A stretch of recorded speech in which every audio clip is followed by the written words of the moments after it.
जरा सोचने वाली बात है। अगर किसी को अपने दोस्त से बस 100 रुपए उधार मांगने हैं तो ये बहुत ही सीधा और आसान सा काम लगता है ना? हाँ बिल्कुल, बस पूछा और मिल गए। सही बात है। कोई बड़ा कानूनी दस्तावेज नहीं, कोई लंबे चौड़े हस्ताक्षर नहीं, बस एक कप चाय पिलाई और पैसे जेब में। लेकिन अब जरा इसको बढ़ाकर सोचिए। मान लीजिए कि एक कंपनी को 100 करोड़ या शायद 1000 करोड़ रुपए जुटाने हैं। ओ बाप रे, 1000 करोड़! वो एक बिल्कुल ही अलग दुनिया है। एकदम अलग दुनिया।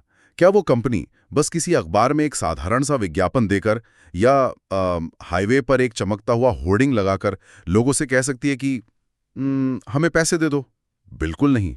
नहीं, कानून इसकी इजाजत कभी नहीं देगा। वही तो। वित्तीय दुनिया में पैसे मांगने के इस काम के पीछे एक ऐसा सख्त और जटिल कानूनी ढांचा काम करता है जो किसी चक्रव्यूह से कम नहीं है। एक छोटी सी गलती, जैसे कोई एक जरूरी जानकारी छिपा लेना या एक गलत शब्द का इस्तेमाल करना, किसी भी कंपनी के डायरेक्टर्स को सीधे जेल या फिर भारी जुर्माने तक पहुंचा सकती है। और अब देखिए, ऐसा होना लाजमी भी है। हम जिस कानूनी ढांचे की आज बात कर रहे हैं वो किसी भी देश की अर्थव्यवस्था का सबसे नाजुक और महत्वपूर्ण हिस्सा होता है। बिल्कुल। इस डीप डाइव में सभी का स्वागत है। आज हम इसी कानूनी चक्रव्यूह के अहम दस्तावेजों और कानून की परतों को खोलेंगे। आज हमारे पास जो स्रोत है वो institute of chartered accountants of India यानी ICAI का स्टडी मटेरियल है। हाँ, और विशेष रूप से उनका कॉर्पोरेट एंड अदर लॉज का अध्याय 3। सही पकड़ा। हमारा आज का जो लक्ष्य है वो ये समझना है कि एक कंपनी कानूनी तौर पर जनता से पैसा आखिर कैसे जुटाती है, विशेषकर प्रोस्पेक्टस और सिक्योरिटीज के आवंटन के जो बेहद कड़े नियम हैं वो आखिर कैसे काम करते हैं। तो चलिए सीधे मुद्दे पर आते हैं। जरूर। इस पूरी प्रक्रिया को समझने के लिए ना, सबसे पहले हमें उस शुरुआती लाइन को समझना होगा जो कानून खींचता है। जब कोई कंपनी पैसा मांगती है तो कानून की नज़र में सभी कंपनियां एक जैसी नहीं होती। अच्छा, तो मतलब उनमें भेदभाव होता है? भेदभाव नहीं, बल्कि श्रेणियां होती हैं। कंपनी अधिनियम बिल्कुल स्पष्ट करता है कि एक कंपनी सिर्फ अपनी कैटेगरी के अनुसार ही पैसे जुटाने का रास्ता चुन सकती है। मुख्य रूप से दुनिया में 2 तरह की कंपनियां होती हैं, पब्लिक कंपनियां और प्राइवेट कंपनियां। ओके, समझ गया। और इन दोनों के लिए खेल के नियम बिल्कुल अलग हैं। चलिए इसको थोड़ा खोलकर समझते हैं। एक पब्लिक कंपनी के पास पैसा जुटाने के कई सारे तरीके होते हैं। वो पब्लिक ऑफर ला सकती है। हाँ। अब इस पब्लिक ऑफर में भी कई वैरायटीज देखने को मिलती हैं, जैसे इनिशियल पब्लिक ऑफर यानी IPO। हाँ, जब कंपनी पहली बार बाजार में उतरती है। एकदम सही। और फिर होता है फर्दर पब्लिक ऑफर यानी FPO। ये तब होता है जब कंपनी पहले से बाजार में है लेकिन उसे अचानक और पैसे की जरूरत आ पड़ी है। और एक तीसरा भी होता है ऑफर फॉर सेल यानी OFS, जो कि थोड़ा अलग कॉन्सेप्ट है। हाँ, ये थोड़ा अलग है क्योंकि इसमें कंपनी नए शेयर नहीं बनाती है, बल्कि कंपनी के मालिक या प्रमोटर अपने खुद के शेयर्स जनता को बेच रहे होते हैं। बिल्कुल सही कहा। और पब्लिक ऑफर के अलावा एक public company private placement, rights issue या बोनस इशू का रास्ता भी अपना सकती है। अगर इसको एक एनालॉजी से समझें तो पब्लिक ऑफर कुछ ऐसा है जैसे कोई एक भीड़ भरे बाजार में बीच चौराहे पर खड़ा है और लाउडस्पीकर पर चिल्ला कर कह रहा है कि भाई आइए हमारी कंपनी में निवेश कीजिए। ये सबके लिए खुला है, कोई भी आ सकता है। हाँ, जो चाहे आ सकता है। लेकिन प्राइवेट कंपनी के मामले में कानून इस लाउडस्पीकर पर पूरी तरह से बैन लगा देता है। एकदम सही एनालॉजी है। प्राइवेट कंपनियां बाजार में जाकर इस तरह से लाउडस्पीकर पर पब्लिक ऑफर नहीं ला सकती। उनके लिए सिर्फ प्राइवेट प्लेसमेंट, राइट्स इशू या बोनस इशू का ही विकल्प खुला होता है। यानी कि अगर पब्लिक ऑफर चौराहे पर लाउडस्पीकर है तो प्राइवेट प्लेसमेंट कुछ खास चुने हुए मेहमानों को VIP निमंत्रण भेजने जैसा है। हर किसी को नहीं बुलाया जाता, सिर्फ उन गिने चुने लोगों को बुलाते हैं जिन्हें कंपनी पहले से जानती है। हाँ, जिन्हें खास तौर पर चुना गया हो। और इसी स्रोत में एक बहुत ही बड़ा बदलाव भी दर्ज है जो हाल ही में ओवरसीज डायरेक्ट लिस्टिंग को लेकर हुआ है। ओ हाँ, इसने तो पूरी फाइनेंशियल दुनिया का ध्यान खींचा था। बिल्कुल, ये एक ऐसा कदम है जिसने काफी पुराने नियम बदल दिए हैं। पहले क्या होता था कि अगर किसी भारतीय कंपनी को अमेरिका या लंदन के बाजारों से पैसा उठाना है तो वो सीधे वहां जाकर अपने शेयर नहीं बेच सकती थी। उन्हें वो ADR और GDR वाले रास्ते से गुजरना पड़ता था ना? हाँ, ADR और GDR नाम के बेहद जटिल रास्तों से। ये ADR और GDR हमेशा से बहुत कंफ्यूज करने वाले शब्द रहे हैं। आसान भाषा में कहें तो ये कुछ ऐसा था जैसे किसी विदेशी से बात करनी हो, लेकिन सीधे बात करने की मनाही हो। पहले एक भारतीय बैंक को शेयर दो, फिर वो एक विदेशी बैंक को गारंटी देगा, फिर वो विदेशी बैंक वहां के लोगों को एक रसीद बेचेगा। वही तो। ये किसी वित्तीय पासपोर्ट को किराए पर लेने जैसा था, जिसमें बीच के बिचौलिए बहुत मोटा कमीशन खाते थे। सटीक एनालॉजी है। लेकिन अब नए नियमों के अनुसार सरकार ने कुछ चुनिंदा पब्लिक कंपनियों को ये आज़ादी दी है कि वे इन सारे बिचौलियों को दरकिनार कर सकती हैं। वे एडीआर और जीडीआर की जटिलताओं से बचकर सीधे विदेशी बाजारों में जाकर लिस्ट हो सकती हैं। वाह, सीधे लिस्टिंग। इसका फायदा क्या है? अगर हम इसे बड़े परिदृश्य से जोड़ें तो व्यापार अब पूरी तरह से ग्लोबल हो चुका है।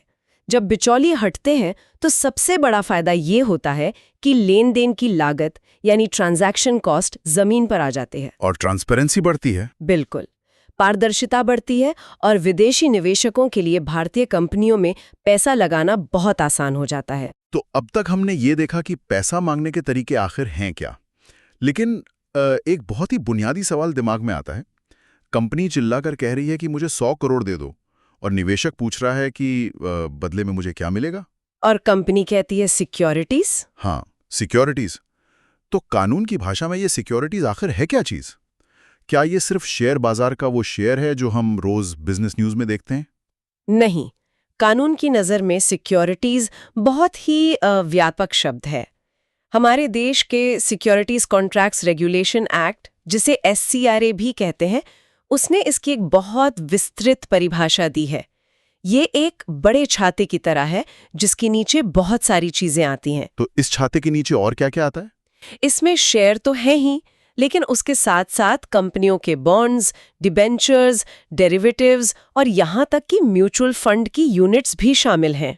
एक सेकंड, आपने अभी डेरिवेटिव्स कहा। ये शब्द ना अक्सर आम लोगों को थोड़ा डरा देता है। अगर मैं सही समझ रहा हूं तो डेरिवेटिव्स असल में कोई ठोस चीज नहीं है, बल्कि ये एक कॉन्ट्रैक्ट है जिसका भाव किसी और चीज पर निर्भर करता है। हाँ, बिल्कुल आसान शब्दों में कहें तो डेरिवेटिव्स एक शर्त या एक अग्रीमेंट की तरह होता है। जैसे मान लीजिए आज एक कॉन्ट्रैक्ट किया गया कि अगले महीने किसी कंपनी का शेयर आज के भाव पर ही खरीदा जाएगा, चाहे बाजार में उस दिन जो भी भाव चल रहा हो। अब इस कॉन्ट्रैक्ट की अपने आप में एक वैल्यू बन जाती है और कानून इसे भी सिक्योरिटी मानता है। अच्छा, ठीक है। तो छाते के नीचे शेयर आ गए, बॉन्ड आ गए, डेरिवेटिव्स आ गए, लेकिन इसी स्टडी मटेरियल में एक ऐसी चौंकाने वाली बात लिखी है जिसने मेरा पूरा ध्यान खींच लिया। अच्छा, वो क्या? यूनिट लिंक्ड इंश्योरेंस पॉलिसी, जिन्हें हम आमतौर पर यूलिप्स कहते हैं। स्रोत के मुताबिक उन्हें कानूनी तौर पर इस परिभाषा के तहत सिक्योरिटी माना ही नहीं जाता। ये कैसे संभव है? मेरा मतलब है, जब कोई यूलिप्स खरीदता है तो आखिर उसका पैसा भी तो शेयर बाजार में ही लगाया जाता है ना? हाँ, लगाए तो वही जाता है। तो इसमें पूरा निवेश है, बाजार का रिस्क है, रिटर्न ऊपर नीचे होता है, फिर भी ये सिक्योरिटी वाले छाते से बाहर क्यों निकाल दिया गया? ये एक बहुत ही बेहतरीन सवाल है और इसका जवाब ना वित्तीय दुनिया के पावर स्ट्रगल या कहें तो अधिकार क्षेत्र की लड़ाई में छिपा है। कानून को हमेशा बहुत स्पष्ट रेखाएं खींचनी पड़ती हैं। पावर स्ट्रगल किसके बीच? देखिए, यूलिप कोई साधारण निवेश नहीं है। ये एक हाइब्रिड प्रोडक्ट है।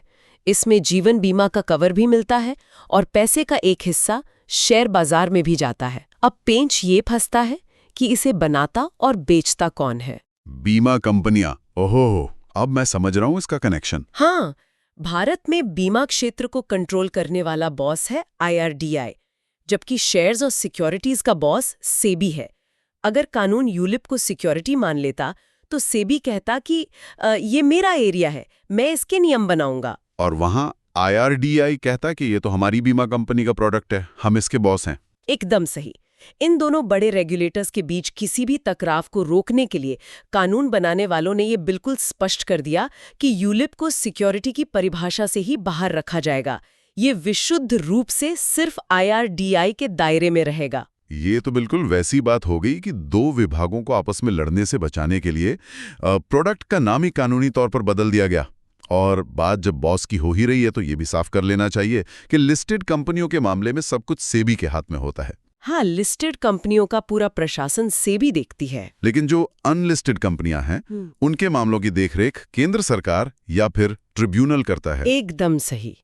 तो अब वापस आते हैं अपने पब्लिक ऑफर वाले मुद्दे पर।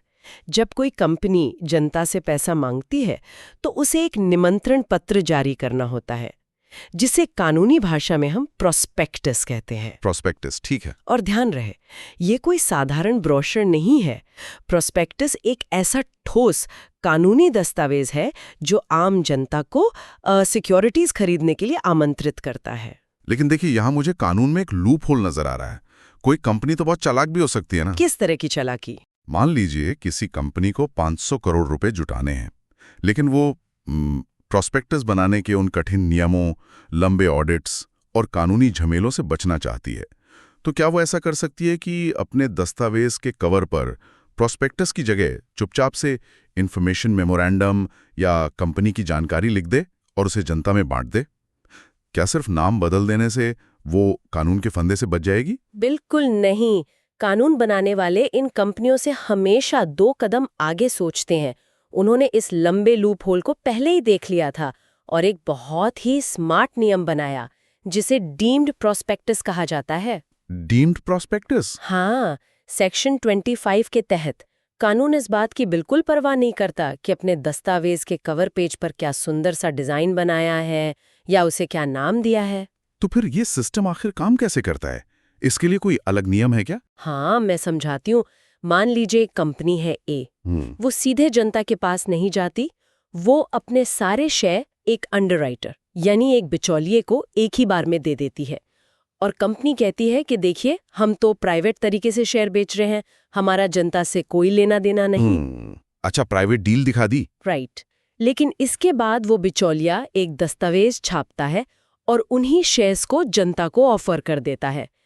यहाँ कानून कहता है कि अगर ऐसा होता है तो वो दस्तावेज जो उस बिचौलिए ने छापा है उसे ही कानूनी रूप से उस मेन कंपनी का प्रोस्पेक्टस मान लिया जाएगा, यानी उसे डीम्ड या मान लिया गया प्रोस्पेक्टस कहा जाएगा। ओहो, अगर इसको मैं एक थोड़ा अलग नजरिए से देखूं तो ये कुछ ब्लैक में कॉन्सर्ट के टिकट बेचने जैसा सीन है। वही सेम चीज। मान लीजिए कोई एक रॉक बैंड के बहुत बड़े फैन होने का नाटक करके स्टेडियम से 500 टिकट एक साथ खरीद लेता है। बैंड वालों को लगता है कि उन्होंने तो बस एक ही आदमी को प्राइवेट तौर पे टिकट बेचे, लेकिन असल में उस आदमी का इरादा उन टिकटों को स्टेडियम के बाहर खड़े होकर ऊंचे दाम पर पब्लिक को बेचने का था। एकदम परफेक्ट एग्जाम्पल। यहां कानून उस बैंड और आदमी से कह रहा है कि रुको, तुम कोई आम फैन नहीं हो, तुम ही हमारा ऑफिशियल बॉक्स ऑफिस हो, और क्योंकि तुम जनता को टिकट बेच रहे हो, तुम्हें अब हमारे प्रोस्पेक्टस के सारे नियम मानने पड़ेंगे। यहाँ सबसे आकर्षक बात पता है क्या है? कानून इंटेंट यानी इरादे को पकड़ता है। अब सोचिए कि कानून को आखिर ये कैसे पता चलेगा कि कंपनी और बिचौलिए के बीच पहले से कोई साठगांठ थी या उनका असली इरादा क्या था? वही ना, क्योंकि फंसने पर कोई भी कंपनी तो यही बोलेगी कि हमें क्या पता था कि बिचौलिया आगे जाकर पब्लिक को शेयर बेचेगा, हम तो मासूम हैं। इसीलिए कानून ने 2 बहुत ही स्पष्ट शर्तें रख दी हैं ताकि ऐसी चालाकी ना चले। पहली शर्त, अगर कंपनी द्वारा बिचौलिए को शेयर देने के ठीक 6 महीने के भीतर ही वे शेयर आम जनता को ऑफर कर दिए जाते हैं तो इंटेंट पकड़ा गया। और दूसरी शर्त यह है कि कंपनी को उस बिचौलिए से उन शेयर्स का पूरा पैसा मिलने से पहले ही अगर बिचौलिए उन्हें जनता को ऑफर कर देता है, अगर इन दोनों में से कोई भी एक शर्त साबित हो जाती है तो कानून हथौड़ा मारकर कहता है कि ये सब पहले से तय था, तुम्हारा इरादा शुरू से ही जनता तक पहुंचने का था। बड़ी सख्ती है। और इसी वजह से उस दस्तावेज पर कंपनी के कम से कम 2 डायरेक्टर्स के हस्ताक्षर होने अनिवार्य कर दिए जाते हैं ताकि वे बाद में अपनी इस कानूनी जिम्मेदारी से भाग न सके। यहाँ आकर मामला बहुत ही दिलचस्प हो जाता है, क्योंकि जब हम इस चर्चा में बार बार जनता या पब्लिक शब्द का इस्तेमाल कर रहे हैं तो इसका असल में कानूनी मतलब क्या निकलता है? क्या पब्लिक का मतलब 1 लाख लोग हैं या 10,000 लोग हैं? आखिर वो कौन सी रेखा है जिसे पार करते ही एक प्राइवेट बातचीत अचानक से पब्लिक ऑफर बन जाती है? ये कॉर्पोरेट इतिहास की सबसे ज्यादा बहस वाली बातों में से एक रही है और हमारे स्रोत में ऐसे 3 बड़े अदालती फैसले यानी केस लॉ दिए गए हैं जिन्होंने इस पब्लिक शब्द की पूरी परिभाषा ही बदल कर रख दी। पहला और सबसे मशहूर केस है south of England natural gas का मामला। हाँ, इस केस के बारे में मैंने पढ़ा था कहीं। इस कंपनी ने बहुत ही चालाकी करने की कोशिश की थी, है ना? बिल्कुल। उन्होंने अपना शेयर बेचने का दस्तावेज तैयार किया और उसे 3000 अलग-अलग लोगों को डाक से भेज दिया। लेकिन उन्होंने क्या किया कि उस दस्तावेज के हर पन्ने पर बड़े-बड़े अक्षरों में लाल स्याही से लिखवा दिया, केवल निजी परिचालन के लिए, यानी फॉर प्राइवेट सर्कुलेशन ओनली। फिर उन्होंने कोर्ट में यही बोला होगा कि देखिए जज साहब, हमने तो दस्तावेज पर ही क्लियर लिख दिया है कि ये प्राइवेट है, तो फिर ये पब्लिक ऑफर कैसे हो सकता है? वही उनकी दलील थी। कंपनी को लगा कि सिर्फ एक थप्पा लगा देने से असलियत बदल जाएगी, लेकिन अदालत ने उनकी इस दलील को सिरे से खारिज कर दिया। जज ने कहा कि देखिए, 3000 लोग चाहे किसी खास वर्ग के ही क्यों ना हो, लेकिन ये संख्या अपने आप में इतनी बड़ी है कि इसे प्राइवेट किसी हाल में नहीं कहा जा सकता। तो मतलब स्टैंप की कोई वैल्यू नहीं रही? नहीं, अदालत ने साफ किया कि अगर आप इतने बड़े पैमाने पर लोगों को आमंत्रित कर रहे हैं तो वो आम पब्लिक को दिया गया ऑफर ही माना जाएगा और उन्हें प्रोस्पेक्टस के सारे कड़े नियम मानने ही पड़ेंगे। समझ गया। और इसके ठीक विपरीत एक दूसरा मामला भी था ना, नैशविल एंडे का। हाँ, नैशविल एंडे। इस केस में कहानी बिल्कुल अलग थी। कंपनी के एक डायरेक्टर ने एक दस्तावेज तैयार किया, उस पर निजी और गोपनीय लिखा और उसे सिर्फ एक व्यक्ति को भेजा, और वो व्यक्ति उनका कोई पहले से जानकार था। तो इसमें कोर्ट ने क्या कहा? जब मामला कोर्ट में गया तो अदालत ने साफ कहा कि सिर्फ एक व्यक्ति के साथ किया गया निजी संचार यानी प्राइवेट कम्युनिकेशन कभी भी पब्लिक इशू नहीं कहला सकता।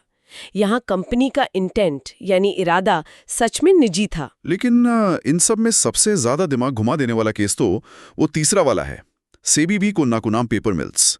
इस केस ने तो मानो सारी सीमाएं तोड़ दी थी। बिल्कुल, उस केस की तो बात ही अलग है। इस कंपनी ने अपना एक राइट्स इशू निकाला था। अब राइट्स इशू का मतलब तो यही है ना कि वे अपने नए शेयर सिर्फ अपने मौजूदा पहले से जुड़े हुए शेयर होल्डर्स को ही दे रहे थे। हाँ, तो टेक्निकली देखा जाए तो ये प्योरली एक प्राइवेट मामला था। हाँ, टेक्निकली प्राइवेट था, लेकिन पेच यहां फंसता है कि उन्होंने अपने शेयर होल्डर्स को ये अधिकार भी दे दिया कि वे चाहें तो अपना ये ऑफर किसी और को भी ट्रांसफर कर सकते हैं। और उन शेयर होल्डर्स ने ठीक वही किया। उन्होंने वो शेयर खरीदने का ऑफर बाहरी लोगों को दे दिया। और तभी कोर्ट ने एंट्री मारी। हाँ, अदालत ने देखा कि जैसे ही ये ऑफर 50 से अधिक बाहरी लोगों तक पहुंचा, ये तुरंत एक प्राइवेट ऑफर से पब्लिक ऑफर में तब्दील हो गया। सिर्फ 50 लोग? मतलब अगर मैं 49 लोगों को ऑफर दूं तो वो प्राइवेट है। हाँ। और 50वें व्यक्ति को देते ही वो अचानक डीम्ड प्रॉस्पेक्टस बन जाएगा। एकदम यही कानून है। इन तीनों बड़े फैसलों से और मौजूदा कंपनी कानून से जो निष्कर्ष निकलता है वो ये है कि पब्लिक होने के लिए कोई लाखों लोगों की भीड़ नहीं चाहिए होती। अगर कोई भी ऑफर इस तरह से दिया गया है कि कोई भी आम आदमी पैसे देकर उसे स्वीकार कर सकता है, या वो एक तय संख्या जो कि अक्सर 50 मानी जाती है उसे ज्यादा लोगों तक पहुंचता है, तो कानून उसे पब्लिक ही मानेगा। अब जरा इस पॉइंट पर सोचिए कि एक लंबा चौड़ा प्रोस्पेक्टस बनाने में आखिर कितनी मेहनत लगती है। चार्टर्ड अकाउंटेंट्स की पूरी फौज लगती है, वकीलों की मोटी फीस जाती है, हजारों तरह के ऑडिट होते हैं, और इतना सब मेहनत करने के बाद जब प्रोस्पेक्टस रजिस्ट्रार के पास फाइल हो जाता है तो कानून कहता है कि इसकी वैलिडिटी यानी वैधता सिर्फ 90 दिन होगी। हाँ, केवल 90 दिन की वैलिडिटी होती है। सिर्फ 90 दिन? इतनी करोड़ों की डील का इतना बड़ा दस्तावेज और उसकी एक्सपायरी डेट किसी दूध के पैकेट की तरह आ रही है। ये तो कंपनियों के साथ थोड़ी ज्यादती नहीं लगती? देखने में ज्यादती लगती है, लेकिन असल में इसके पीछे एक बहुत ही ठोस आर्थिक कारण छुपा है। 90 दिन की वैलिडिटी का नियम इसलिए बनाया गया है क्योंकि वित्तीय बाजार बेहद अस्थिर होते हैं। वहाँ समय के साथ चीज़ों की वैल्यू, कंपनी के मुनाफे की स्थिति और पूरी अर्थव्यवस्था की हालत बहुत तेजी से बदलती है। अच्छा, मतलब पुरानी इन्फॉर्मेशन से नुकसान हो सकता है? बिल्कुल। अगर कोई कंपनी 1 साल पुराना प्रोस्पेक्टस दिखाकर आज जनता से नए पैसे मांगे तो वो निवेशकों के साथ सीधा सीधा धोखा होगा, क्योंकि हो सकता है उस 1 साल में कंपनी भारी कर्जे में डूब चुकी हो या उनके सारे मेन डायरेक्टर्स ही बदल गए हों। ये बात तो बिल्कुल सही है। जानकारी एकदम ताज़ा होनी चाहिए, लेकिन उस जानकारी पर भरोसा आखिर कैसे किया जाए? प्रोस्पेक्टस में तो अक्सर लिखा होता है कि फलाना एक्सपर्ट इंजीनियर ने कहा है कि हमारा ये प्रोजेक्ट सुपरहिट होगा, या किसी मशहूर सीए ने कहा है कि कंपनी की बैलेंस शीट बहुत मजबूत है। क्या कंपनियां किसी से भी थोड़े पैसे देकर ऐसी मीठी मीठी बातें लिखवा सकती हैं? और यहीं पर कानून अपना असली शिकंजा कसता है। प्रोस्पेक्टस में किसी भी एक्सपर्ट की राय तभी छापी जा सकती है जब वो एक्सपर्ट उस कंपनी के प्रबंधन यानी मैनेजमेंट या प्रमोटर से पूरी तरह स्वतंत्र हो। इंडिपेंडेंट होना जरूरी है। हाँ, उसका कंपनी में कोई भी निजी हित या हिस्सेदारी नहीं होनी चाहिए और वो कंपनी का रेगुलर कर्मचारी तो बिल्कुल नहीं हो सकता। मतलब इंटरनेट की तरह यहाँ कोई फेक रिव्यू नहीं चलेगा? बिल्कुल नहीं। साथ ही उस एक्सपर्ट की लिखित सहमति यानी रिटन कंसेंट होनी चाहिए कि हाँ, मैंने खुद ये बयान दिया है और मैं इसे आपको छपने की अनुमति देता हूँ। अगर कोई कंपनी बिना इन नियमों का पालन किए किसी एक्सपर्ट का नाम छाप देती है तो उन पर 50,000 रुपए से लेकर 3 लाख रुपए तक का भारी जुर्माना लग सकता है। बड़ा सख्त कानून है। लेकिन एक और बात जो मुझे पर्सनली हमेशा परेशान करती है, मान लीजिए किसी कंपनी ने अपना प्रोस्पेक्टस निकाला और इसमें साफ साफ कहा कि हम 500 करोड़ रुपए जुटा रहे हैं ताकि हम जूते बनाने की एक नई फैक्ट्री लगा सकें।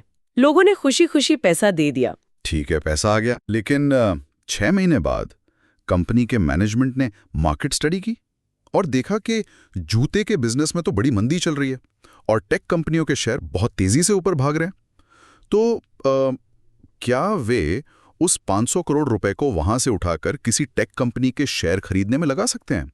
आखिर पैसा तो अब उनके बैंक अकाउंट में है, उन्हें कौन रोकेगा? उन्हें रोकेगा डॉक्ट्रिन ऑफ अल्ट्रा वायर्स का कानूनी सिद्धांत। अल्ट्रा वायर्स, ये तो लैटिन भाषा का कोई बड़ा ही भारी भरकम शब्द लग रहा है। इसका आम भाषा में क्या मतलब है? लैटिन में अल्ट्रा का मतलब होता है परे या बियॉन्ड और वायर्स का मतलब होता है शक्तियां या पावर्स, यानी आपकी शक्तियों के परे। ओह, मतलब उनकी लिमिट क्रॉस हो रही है। एकदम। इसका सीधा सा अर्थ ये है कि कंपनी आम जनता से जिस खास काम के लिए पैसा मांग रही है वो पैसा सिर्फ और सिर्फ उसी तय काम में खर्च होना चाहिए।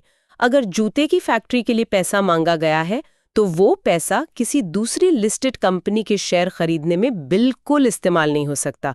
ये कानूनन अपराध है। लेकिन एक प्रैक्टिकल प्रॉब्लम भी तो है। बिजनेस तो बड़ा डायनामिक होता है ना। अगर कोई बहुत ही असली मजबूरी आ जाए, मान लीजिए कोई महामारी आ जाए या सरकार कोई नया कानून पास कर दे और उन्हें अपना पुराना प्लान बदलना ही पड़े, तब क्या होगा? क्या कंपनी ऐसे ही दिवालिया होने का इंतजार करेगी? नहीं, कानून इतना भी अदियल नहीं है कि नुकसान होने दे।